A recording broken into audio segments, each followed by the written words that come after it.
Masuknya e-sport sebagai cabang olimpiade adalah suatu hal yang buruk dan keputusan yang salah. Mengapa demikian? Seperti yang kita ketahui bersama, e-sport adalah kompetisi video game yang dilakukan via daring atau berbasis online yang mayoritas digemari atau diikuti oleh anak muda.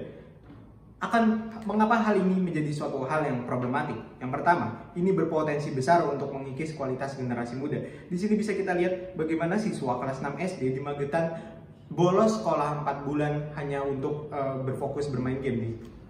Yang kedua, akan membentuk mental yang kurang baik. Di sini bisa kita lihat contohnya juga di tahun 2011 bagaimana seorang pemuda di Norwegia membunuh 77 orang karena terinspirasi dari video game.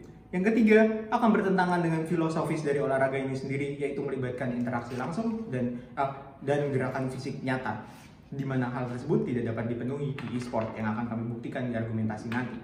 Sehingga kami sekali lagi sangat setuju bahwa Dewan ini menyesalkan e-sport masuk dalam bidang cabang olimpiade. Nah, sehingga apa langkah yang akan kami ambil? Langkah yang akan kami ambil adalah menghilangkan e-sport sebagai bagian dari cabang olimpiade dan tetap mempertahankan olimpiade seperti layaknya dulu-dulu. Nah, itu apa tujuan kami? Tujuan kami yaitu sangat mulia, mempertahankan kualitas generasi muda dan esensi utama dari olahraga itu sendiri. Poin yang akan kami buktikan pada perdebatan kali ini, yang pertama, mengapa kami tidak setuju dengan e-sport masuk cabang olimpiade. Yang kedua, bagaimana dengan tidak memasukkan e-sport dapat membuat generasi muda justru lebih baik dan kami dapat mempertahankan esensi dari olahraga itu sendiri. Dan yang ketiga, mengapa ini satu cara yang cukup efektif dalam mencapai tujuan kami. Masuk ke prinsipal teori atau teori yang mendukung kami dalam perdebatan pada kali ini. Yang pertama adalah teori interaksi, di mana interaksi terbagi menjadi dua, yaitu interaksi primer dan interaksi sekunder. Interaksi primer, interaksi yang didapatkan secara langsung seperti bertemu teman-teman di sekolah, berbicara, bercanda, dan lain-lain. Dan interaksi sekunder adalah interaksi yang kita dapatkan di dunia maya sehari-hari, di mana apabila kita melakukan e-sport lebih cenderung menemui interaksi sekunder. Dan apabila seorang anak lebih cenderung melakukan interaksi sekunder, dia akan memiliki kecenderungan untuk tidak dapat bersosialisasi di dunia nyata.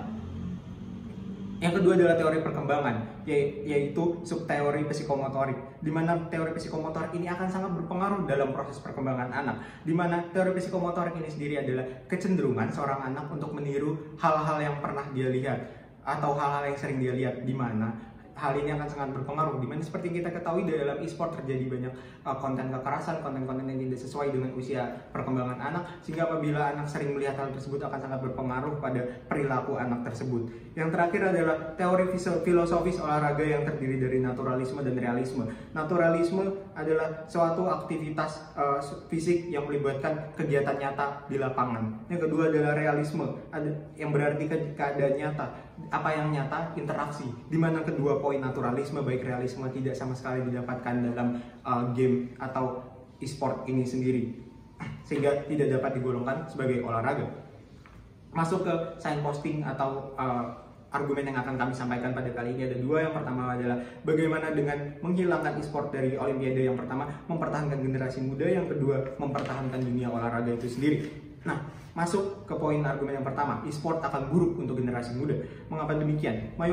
Seperti yang kita ketahui, e-sport mayoritas digemari oleh anak muda. Masa pembentukan mental, masa pembentukan pribadi seorang anak. Nah, apabila e-sport game berbasis online yang tidak sedikit terjadi konten kekerasan, kalau e-sport dijadikan olimpiade, maka akan banyak anak yang fokus terhadap untuk latihan untuk ikut olimpiade tersebut, sehingga lebih sering terpapar konten-konten dari video game tersebut, sehingga akan membentuk pribadi yang kurang baik. Nah, apa yang kurang baik, mengapa ini berbahaya? Seperti yang saya telah sebutkan dalam teori sebelumnya, ada teori psikomotorik di mana anak akan memiliki kecenderungan untuk meniru apa yang dia lihat, dan konteksnya di sini video game ada kekerasan dan hal lain yang tidak sesuai dengan usia anak. Yang kedua, tidak ada interaksi sosial langsung, yaitu interaksi primer, sehingga apabila anak lebih sering bermain game daripada melakukan interaksi langsung di sekolah, maka akan cenderung tidak tahu cara berinteraksi di dunia nyata, dan hal tersebut sangat membahayakan kualitas generasi muda kita.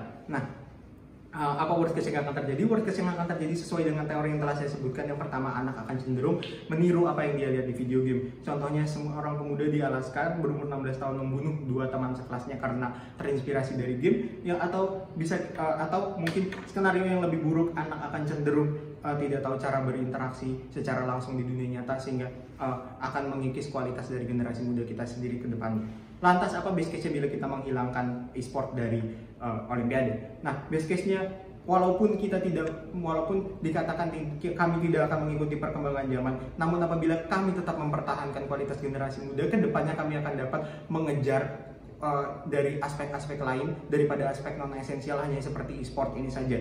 Nah, berikutnya argumen yang kedua.